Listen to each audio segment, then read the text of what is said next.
दिन रात बोल सकते हैं, नो। चलो हम लोग स्टार्ट करते हैं। Exercise 10.3 class 12 intro part. और ये बहुत ही इंटरेस्टिंग होने वाला है। क्यों? आज यार पढ़ेंगे प्रोडक्ट ऑफ टू वेक्टर्स। दो वेक्टर का प्रोडक्ट। देखो एक चीज बता दूं, ये सब कंसेप्ट फिजिक्स का ही है, ठीक है। आपके सिंपल क्वेश्चंस आएंगे, लेकिन मैं वो भी बताऊंगा ऐसा क्यों होता है, क्या सब चीजें हैं। तो ये सारी चीजें हम लोग पढ़ेंगे प्यार से। तो दो वेक्टर का अगर मल्टीप्लाई होता है, आपको एडिशन बता दिया, सब्ट्रैक्शन पता है कैसे होता है कि उनके स्केलर कंपोनेंट से स्केलर कंपोनेंट्स को ऐड कर देते हैं, माइनस कर देते हैं। अब प्रोडक्ट पढ़ेंगे, डिवीजन पॉसिबल है नहीं, क्योंकि वेक्टर में डायरेक्शन होता है, डायरेक्शन का डिवाइड कैसे करोगे, ठीक है। तो ये फिजिक्स वाले टीचर से डीप में पूछो दबा के। चलिए अच्छा, इसमें एनसीईआरटी में बताया गया कि दो वेक्टर को प्रोडक्ट के दो तरीके होते हैं। एक स्केलर होता है जिसको हम लोग क्या बोलते हैं, डॉट प्रोडक्ट, और एक हमारा क्या होता है, वेक्टर। वेक्टर प्रोडक्ट जो होता है इसको हम क्या बोलते हैं, क्रॉस। ये 10.3 का है, ये 10.4 की बात है, ठीक है। तो 10.3 में हम लोग पढ़ेंगे स्केलर प्रोडक्ट और 10.4 में हम लोग पढ़ेंगे वेक्टर प्रोडक्ट। बट मैं वेक्टर का भी इंट्रो पार्ट हल्का फुल्का इसमें बता दूंगा, बट 10.4 में डीप से हम लोग पढ़ेंगे बहुत प्यार से। हाँ अच्छा जी, तो अब देखिए क्या चक्कर था, क्यों रिक्वायरमेंट। सबसे पहला क्वेश्चन पता नहीं क्यों आपके दिमाग में आता है, नहीं आता है। अगर टीचर कोई भी चीज पढ़ा रहा, दिमाग में पहले ये आना चाहिए, सर हमें पढ़ाया क्यों जा रहा है, ये क्या, कहाँ से स्टार्टिंग हुई, क्या दिमाग में ऐसा आया कि भाई इनका प्रोडक्ट करो, मल्टीप्लाई करो, ये सब चीजें। तो चलिए देखते हैं। अच्छा एक चीज और दिमाग में आ रही है कि सर दो प्रोडक्ट क्यों, जब एक से ही काम हो रहा है तो दो की रिक्वायरमेंट क्यों है। आपने पढ़ा होगा छोटी क्लासेस में 2 का मल्टीप्लाई 3 में करते हैं तो 2 into 3 लिखते थे, याद आ रहा होगा। और जैसे ही आपने 11th क्लास में एंट्री करी तो 2 into 3 ऐसे बोलने लगे थे ना। तो दिमाग में क्वेश्चन आया था उस समय कि सर जब हमने छोटी क्लासेस में 2 क्रॉस 3 पढ़ा है, मतलब मल्टीप्लिकेशन को, तो 11th में आए तो फिर ये डॉट का इस्तेमाल क्यों।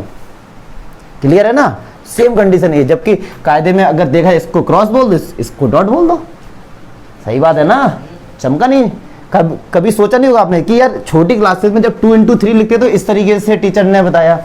थोड़े हम लोग अपर हो गए तो यार इस तरीके से बोलने लगे, ठीक है। सेम कंडीशन यही है, यही चीजें सोचोगे तभी बड़ा मजा आएगा। तो अब देखिए कैसे, जल्दी मैं थोड़ा फिजिक्स का थोड़ा जो जितना भी मुझे आता है थोड़ा वो समझाता हूँ आपको। उन्होंने कहा यार एक वेक्टर ये है और डियर एक वेक्टर ये है, करो इनका मल्टीप्लाई करो। पहले यही था कि भाई इनका मल्टीप्लाई करो, पहले नहीं था ये डॉट करो क्रॉस करो, वो तो कंडीशंस आती गई, उसके अकॉर्डिंग आता गया। पहले बोला यार इनका मल्टीप्लाई करो, तो मल्टीप्लाई किया इनका, तो इनको पास लेके आए हम लोग, बिकॉज ऑफ फ्री वेक्टर से उठाया और इसके पास लेकर आ गए इसको इस तरीके से। तो क्या ये इस तरीके से बन जाएगा, ये बी वेक्टर हो गया, ये ए वेक्टर हो गया। क्या इस तरीके से बना सकते हैं ना, बिकॉज ऑफ फ्री वेक्टर इसको मूव करके हम लोग ले गए। यस और नो, पक्की बात है। अच्छा इनके बीच में एंगल कुछ ना कुछ तो जरूर बना होगा, मान लीजिए वो थीटा है। अब 11th क्लास में आपको लेकर जाऊंगा फिजिक्स में, जब आपने वेक्टर पढ़ा होगा, किसी भी वेक्टर को रिप्रेजेंट करने के दो तरीके होते थे उनके। क्यों? क्योंकि उनके दो कंपोनेंट्स होते थे। याद आ रहा है थोड़ा बहुत कंपोनेंट्स से, हर वेक्टर के दो कंपोनेंट्स होते थे।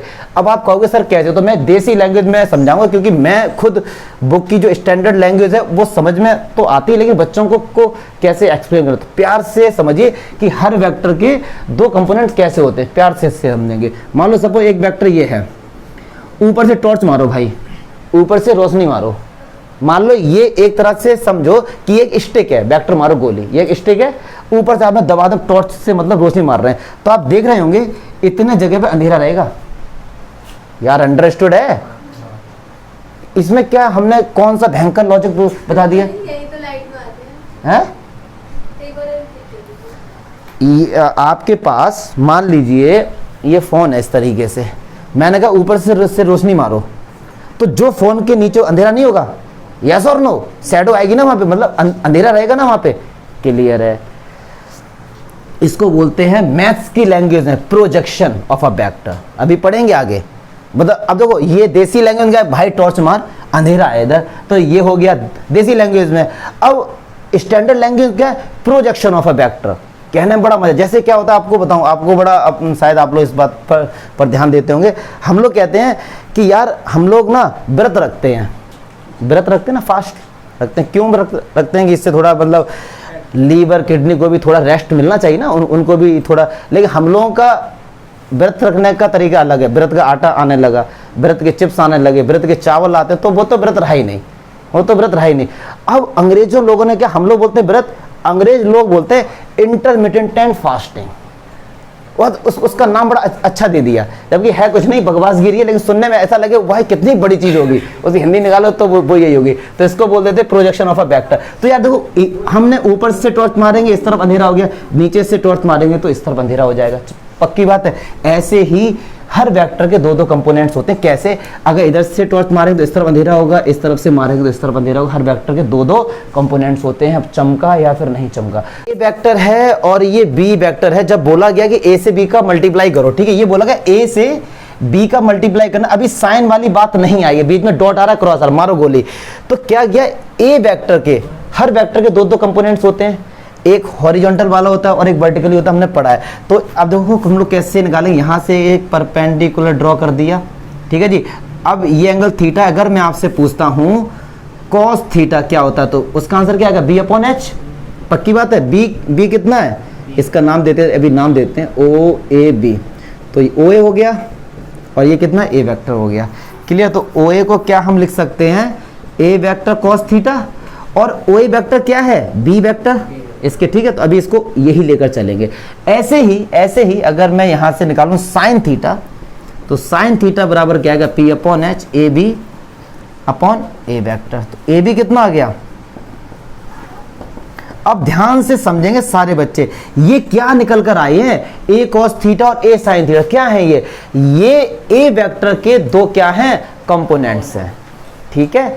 अब सुनो, मैंने आपसे बोला कि एक बार प्लीज इस बात को, ए का मल्टीप्लाई करना बी से, लेकिन ए के तो 2-2 कंपोनेंट्स हैं, तो हर कंपोनेंट का बी के साथ मल्टीप्लाई होगा, यस और नो। पक्की बात है ना। जैसे मान लो शादी हो रही है किसी, ये है लड़का, ठीक है, ये है लड़की वाले, तो आपने देखा होगा शादी में वो लोग सामान देते हैं, तो उनका लड़के के 2 भाई हैं, तो भाई दोनों के लिए कपड़े आएंगे, यस और नो। होता है ना, ऐसा होता है ना भैया, हमें तो मिला था, लेकिन दहेज गलत चीज है, ठीक है, लेना मत तुम लोग, ये बातें कहने में अच्छी लगती हैं, शांत रहो। तो ए के कितने कंपोनेंट्स हैं, सुनो प्यार से समझो, ए का मल्टीप्लाई वेक्टर बी से करना है, यस और नो। ए के कंपोनेंट्स कितने हैं, 2, तो दोनों कंपोनेंट्स का बी के साथ मल्टीप्लाई होगा, तो क्या 2 मल्टीप्लाई नहीं हो गए, यस और नो। बहुत अच्छा क्वेश्चन पूछा मल्होत्रा ने कहा कि सर बी के भी तो दोगे, बी का काम तब होगा जब बी डॉट ए फाइंड करना होगा, मतलब बी का मल्टीप्लाई ए से करना होगा, ए का मल्टीप्लाई बी से करना, तो ए के कंपोनेंट्स का मल्टीप्लाई बी से होता है वेक्टर में। अगर बी का मल्टीप्लाई ए से करना, तो बी के 2 कंपोनेंट्स का मल्टीप्लाई ए से होगा। चमका? ठीक है। तो इसके 2 कंपोनेंट्स है, पहला कंपोनेंट्स क्या है, ए कॉस थीटा, तो ए कॉस थीटा का बी के साथ मल्टीप्लाई होगा, यस और नो। और ए कंपोनेंट क्या है, ए साइन थीटा, यस और नो। अब उन्होंने कहा, क्या कहा, उन्होंने कहा जो ए कॉस थीटा वो बी के क्या है, पैरेलल है, तो इसको बोल दिया डॉट, इसको क्या बोल दिया, डॉट। एक परपेंडिकुलर था, इसको क्या बोल दिया, क्रॉस बोल दिया, यस और नो। अब देखो दिमाग में यार कि सर इसको डॉट क्यों बोला या इसको क्रॉस, देखो अब तुम्हारा नाम पुच्चू है, मतलब क्यों है, श्याम क्यों नहीं, तो कुछ ना कुछ तो हो सकता है ना। लेकिन जो लॉजिक है वो ये है, जो अरे सुनो यार, जो तुम्हें पुच्चू में डाउट होगा, ये देखो अब जो लॉजिक है, सुनो ना, अब जो लॉजिक है कि सर ये इससे वेक्टर क्यों बोला, देखो साइन दिखाना बड़ी बात नहीं है। अब दिमाग में तो ऐसे भी क्वेश्चन है कि सर 1 ऐसा ही क्यों, सर 1 ऐसा क्यों नहीं ना, तो ये तो देखो चीज है। हाँ, डाउट ये आना चाहिए कि सर डॉट और क्रॉस का क्यों, इसको बोला वेक्टर और इसको बोला स्केलर। सर इसका चक्कर समझो, क्योंकि डियर जब परपेंडिकुलर होता है तो उसके 2 डायरेक्शन होंगे, या तो यहां से परपेंडिकुलर या फिर यहां से, ठीक है। तो आगे हम लोग 10.4 में अच्छे से हम लोग डिस्कस करेंगे। लेकिन कंफ्यूजन ये होती है जब आप जाएंगे मिसलेनियस में, तो वहां दबा के डाउट होता है कि सर डॉट प्रोडक्ट लगेगा या क्रॉस, तो केवल क्रॉस प्रोडक्ट में हमको पता है क्रॉस है, तो इसका जो आंसर आएगा वो खुद में एक वेक्टर होगा, और वो ऐसा वेक्टर होगा जो ए और बी दोनों पे क्या होगा, परपेंडिकुलर होगा। कभी क्वेश्चन ऐसा पूछे, केवल एक कंडीशन कि find a vector which is perpendicular to both A और बी, तो क्रॉस लगा देना, अदरवाइज सभी में दबा के डॉट लगाना। क्लियर है? तो ये सारे चक्कर हैं, ठीक है। इसलिए ए डॉट बी फाइनली हमारा क्या हो जाता है, फिर क्या हो जाता है, ए बी कॉस थीटा और ए क्रॉस बी, हमारा ए क्रॉस बी को 10.4 बहुत अच्छे से पढ़ेंगे, डीप में एक एक प्रूफ पढ़ेंगे। Sine theta N cap, N cap क्यों? डायरेक्शन, क्योंकि ये तो सारा स्केलर है, modulus modulus sine theta scalar है, लेकिन डायरेक्शन दिखाने के लिए एन कैप, तो वही वाला डायरेक्शन कि परपेंडिकुलर इस तरफ से या फिर इस तरफ से। क्लियर है? चमका? उपासना अब डाउट क्लियर? पक्का ना? ठीक है। तो आपसे अब ये पूछा कि आई डॉट आई क्या होगा या आई डॉट जे क्या होगा, तो कंफ्यूज नहीं होना बिल्कुल। डॉट प्रोडक्ट है, डॉट में हमको पता है कॉस थीटा आता है। अच्छा, आई का आई के साथ एंगल क्या होगा? 0, तो भैया कॉस 0 कितना होता है? तो इसका आंसर कितना आएगा? 1 आएगा। आई का जे से इनके बीच में एंगल कितना होगा? 90, कॉस 90 क्या होता है? 0। अगर कोई आपसे पूछे जे इंटू आई, भैया एंगल तो 90 होगा, तो ये क्या होगा? 0। तो इसका मतलब आई इंटू आई या जे इंटू जे या के इंटू के इसका मल्टीप्लाई होगा, तो हमेशा क्या आएगा? एक ही चीज आएगी। अच्छा जी, अब देखिए, अब जैसा मैंने भी बताया था आपको, और एक चीज ये याद रखना, मैंने अभी बता भी दिया कि ए इसका मल्टीप्लाई होता है तो ये आता है, ठीक है ना? याद, ये चीज याद रखना, ठीक है? चलिए अब पढ़ेंगे projection, projection of a vector on a line, जो अभी मैंने परछाई वाली बात बताई देसी लैंग्वेज में। Projection of a vector on a line, प्यार से समझेंगे, प्रूफ भी देखेंगे, फिर इनके फॉर्मूले देखेंगे। कुछ नहीं कह रहा है, कह रहा भाई ये एक वेक्टर है ए बी, इसका नाम मान लो ए वेक्टर है, ये एक लाइन है, इस पे इसका प्रोजेक्शन फाइंड करना है। प्रोजेक्शन आपने देखा होगा, प्रोजेक्टर क्या होता है? आती नहीं मतलब रेज निकलती है, कुछ नहीं करना, यहाँ से ऊपर से टॉर्च मारी, पक्की बात है इतने पोर्शन पे अंधेरा रहेगा, यस और नो? पक्की बात है ना? ये एंगल सब 90 है। जो डिस्टेंस मान लो ये डिस्टेंस पी क्यू है, ये डिस्टेंस पी क्यू है, तो ये डिस्टेंस भी पी क्यू होगा। मैंने पैरेलल ड्रॉ कर दिया ना इसके, मतलब इसका नाम क्या दे दिया? CD दे दिया। बीच में कुछ ना कुछ एंगल बनेगा। हमें क्या चीज फाइंड करनी है?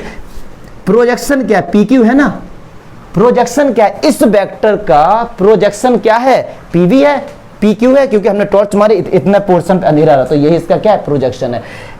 PQ बराबर CD होगा, यस और नो? एक ही तो बात है। अगर मैं CD फाइंड कर लूं या PQ फाइंड करूं, एक ही तो बात है। लगा दो cos theta equals to B upon H। तो भैया प्रोजेक्शन का फॉर्मूला क्या होता है? ए वेक्टर cos थीटा, और ए वेक्टर पे लगा देंगे मॉडुलस, क्योंकि हम लोग को चाहिए डिस्टेंस। हो गया प्रोजेक्शन का फॉर्मूला। क्लियर है? बताओ बेटा कहां पे लगा कि सर ये थोड़ा जल्दी हो गया या कुछ हो गया? ये पी क्यू बराबर सी डी, ए है, हाँ तो ये हटाओ, ए को मारो गोली, मार दी गोली। तो क्लियर है ये? ऐसे ही एक क्वेश्चन आता है कि भैया देखो शांत रहेंगे, कि find a projection of vector A on vector B. अगर ये क्वेश्चन आता है कि भैया ए वेक्टर का प्रोजेक्शन चाहिए किस पर? बी वेक्टर, तो इसका फॉर्मूला होगा A dot B cap. Simple सा, डायरेक्ट। यस, तो मार दे चांटा। तुम बेटा ऐसी डाउट में रहो, बस इसी डाउट में बुद्धि चलाओ तुम अपनी बस। वो कंसेप्ट समझना यार तू, ठीक है? अगर कोई गुड गुड गुड, सही है। तो find the projection of vector A on vector B. अगर किसी वेक्टर का किसी दूसरे वेक्टर पे प्रोजेक्शन चाहिए तो इसका हम लोग बी कैप लगा दें। डायरेक्ट फॉर्मूला याद रखो, ये सिंपल सा, और तो कुछ है नहीं इसमें ज़्यादा कुछ बताने को, ठीक है? अच्छा एक चीज़ और, थोड़ी कंडीशंस बता देते हैं, चांट लग जाएगा, वेक्टर लगेगा बेवकूफ। अभी बताओ, अगर थीटा 0 है, सुनो ध्यान से जरा, थीटा अगर 0 है तो फॉर्मूला क्या निकल कर आया था? CD बराबर क्या निकल के आया था? यही तो आया था निकल के। एक बात बताइए, अगर थीटा 0 है तो cos 0 क्या होता है? 1। तो मतलब CD बराबर क्या आ जाएगा? ए वेक्टर ही तो निकल के आ जाएगा। मतलब अगर एंगल 0 है, फिर किसी वेक्टर का प्रोजेक्शन पूछा जाए तो वही खुद वेक्टर हो जाएगा, यस और नो? वही खुद में हो जाएगा ना। अगर इस वेक्टर का आपसे पूछा था, फॉर्मूला ये था, कह रहे हैं कि इनके बीच में एंगल 0 है, मतलब ये लाइन सीधी है, तो यही तो हो जाएगा, ठीक है ना? अगर कहते हैं कि एंगल 90 है, सही बात है। एक बात सुनो, ये वेक्टर इस तरीके से, मैंने कहा अब ऊपर से टॉर्च मारो, क्या होगा? कुछ नहीं होगा ना, पूरे में रोशनी जाएगी, जितनी इसकी विड्थ है वो क्या नेग्लिजिबल मान लीजिए, तो क्या होगा? प्रोजेक्शन 0 हो जाएगा। क्यों? cos 90 क्या होता है? 0 होता है वैसे भी। अगर फॉर्मूले से समझ आ रहा है तो ठीक है, नहीं आ रहा तो भी देखो ना, ये सीधा इस तरीके से विड्थ मान लीजिए इसकी नेग्लिजिबल है, और ऊपर से टॉर्च मारो तो क्या होगा? नीचे अंधेरा होगा ही नहीं, बिल्कुल भी 0 नहीं चमका।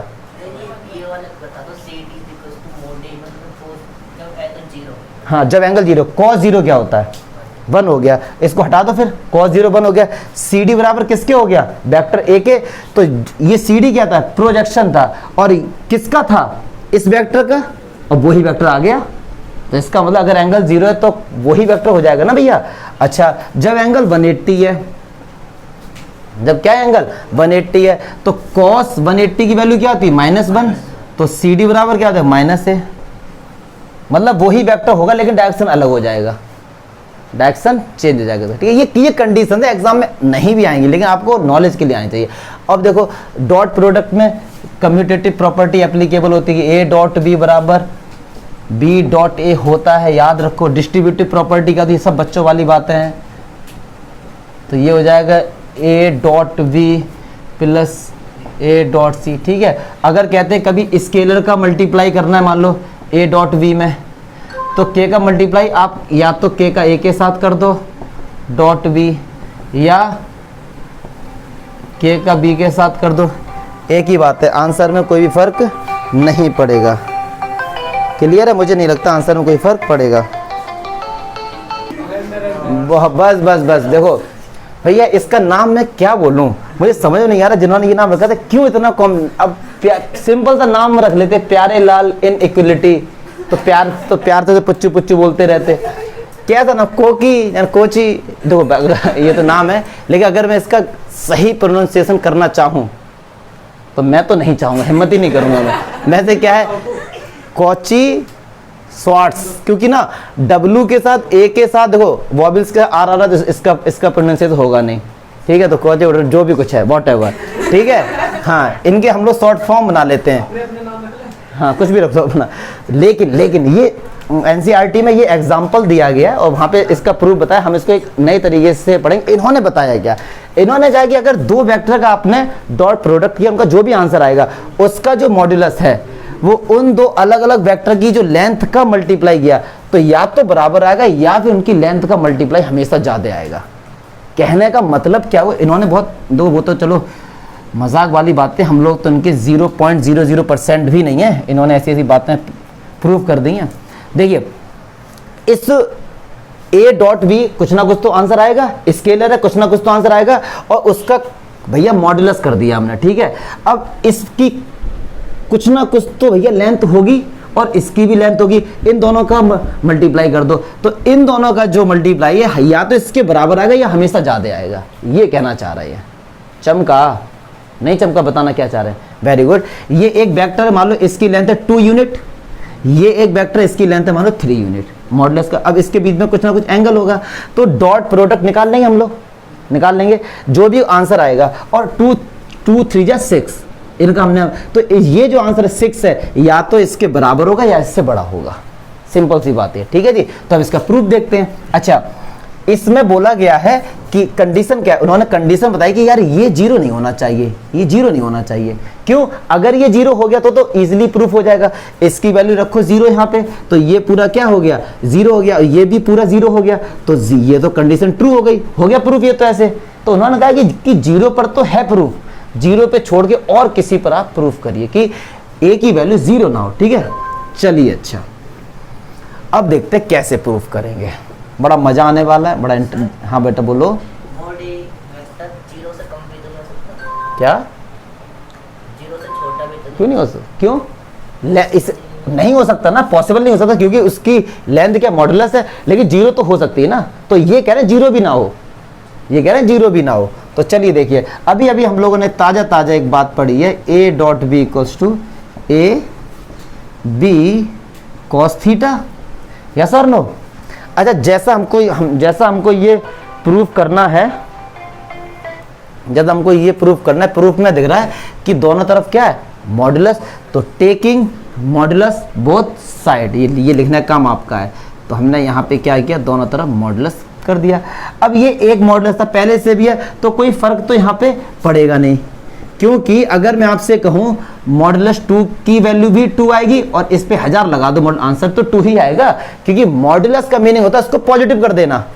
चमका, ठीक है, तो ये ऐसे ही रहेगा, और ये cos थीटा पर आ जाएगा, और cos थीटा पे तो आएगा ना भैया, क्योंकि cos थीटा की वैल्यू तो नेगेटिव भी होती है।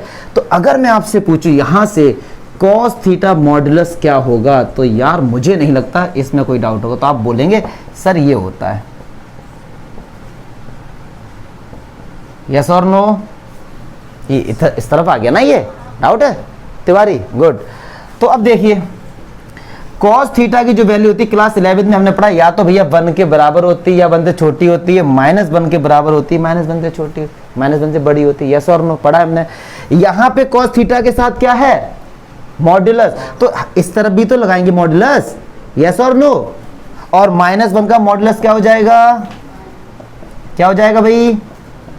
+1। और +1 का भी भैया +1। कहने का मीनिंग क्या हुआ? कॉस थीटा मॉडुलस की जो वैल्यू है 1 के बराबर है और 1 से छोटी है, यस और नो? तो क्या मैं इस कॉस थीटा की जगह डियर ये वाली वैल्यू नहीं पुट कर सकता हूं? एक ही तो बात है, ये दबा के रख दो। तो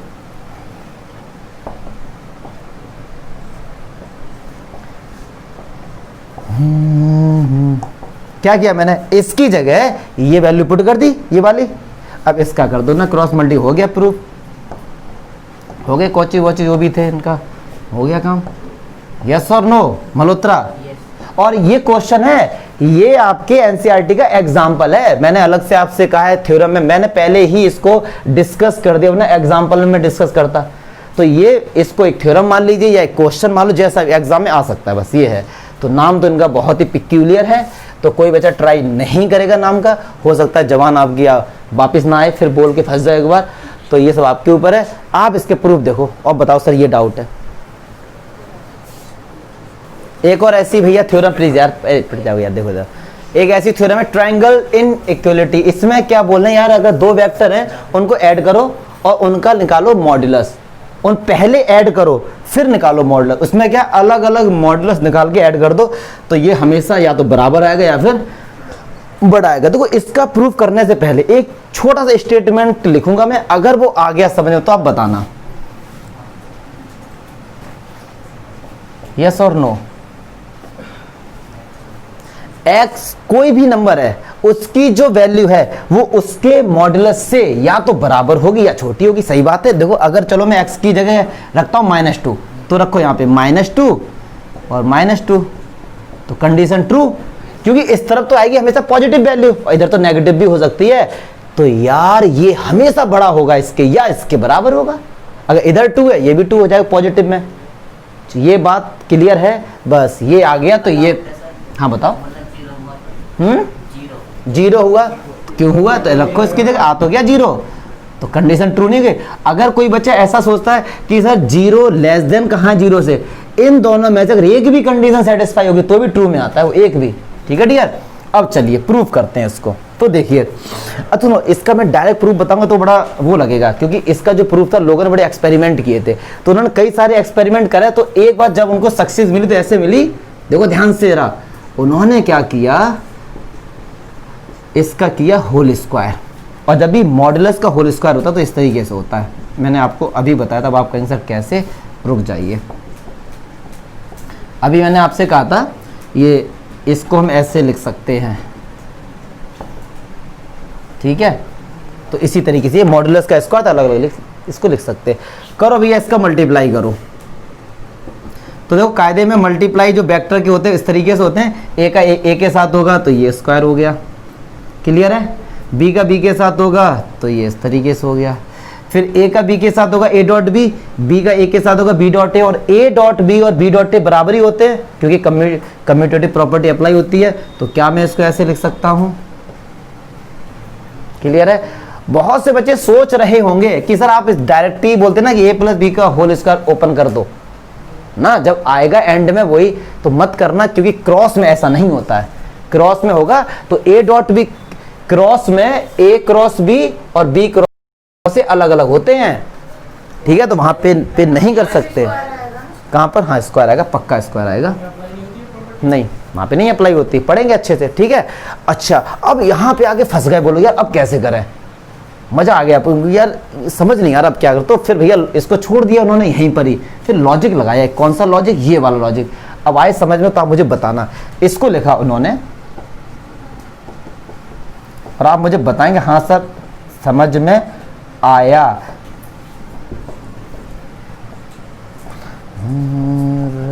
दुष्ट बन के कर न सके जो कछुआ। बताओ समझ आया नहीं आया? ये जो यहाँ पे ए वेक्टर था और बी वेक्टर था, मैंने इसका क्या कर दिया भैया, मॉड्यूलर। तो ये जो वैल्यू है या तो इसके बराबर होगी या इससे बड़ी होगी, क्योंकि ये सेम ये सेम ये सेम है ये सेम है। इसकी जो वैल्यू है ये वाली वैल्यू या तो बड़ी होगी या फिर बराबर होगी। तो जब ये दोनों सेम है और ये वैल्यू बड़ी होगी तो ये टोटल वैल्यू इससे छोटी ही तो होगी ना, मतलब ये वाली वैल्यू बड़ी होगी। इसका यूज किया यार। तिवारी बताओ क्या डाउट हुआ? कहाँ? अरे मैं क्यों भूल रहा हूँ बी पे स्क्वायर बार बार, क्या यार। आप जो कंसेप्ट देखो को, कंसेप्ट में कहाँ डाउट हुआ, इसमें क्लियर है, पक्की बात है ना। तो एक बात सुनो जरा ध्यान से, बहुत प्यार से समझेंगे। इसकी जगह क्या ये वैल्यू पुट कर सकते हैं? कर दो यार। और क्या ये a प्लस बी का होल स्क्वायर नहीं हो गया? आप बताओ क्या ये a प्लस बी का होल स्क्वायर नहीं हो गया? देखो ना, A square plus B square plus 2ab, clear है। और दोनों तरफ क्या ले लो, स्क्वायर रूट ले लो, तो स्क्वायर से स्क्वायर क्या होगा, हट जाएगा, क्लियर है। तो यही तो प्रूफ करना था। चमका ये क्वेश्चन की तरह। देखो एक चीज और, अगर और डीप में जाओगे कि बहुत से लोग बोलेंगे कि जब साइन होता है इन इक्वलिटी का तो डायरेक्ट हम लोग स्क्वायर से स्क्वायर हटाते नहीं है, लेकिन यहाँ पे इसलिए हटा दिया क्योंकि भैया बात है पॉजिटिव, क्योंकि बात है मॉड्यूलस की, और मॉड्यूलस की वैल्यू हमेशा पॉजिटिव आती है, इसलिए हम लोग स्क्वायर रूट ले सकते हैं, क्लियर है। तो ये 10.3 का इंट्रो पार्ट खत्म हो गया। एग्जाम्पल के अलग वीडियो अपलोड करेंगे। तो मैंने तो ट्राई किया अपनी तरफ से बेस्ट तरीके से, हो सकता है कोई चीज़ समझ नहीं आई हो तो भैया कमेंट कर देना, बता देना।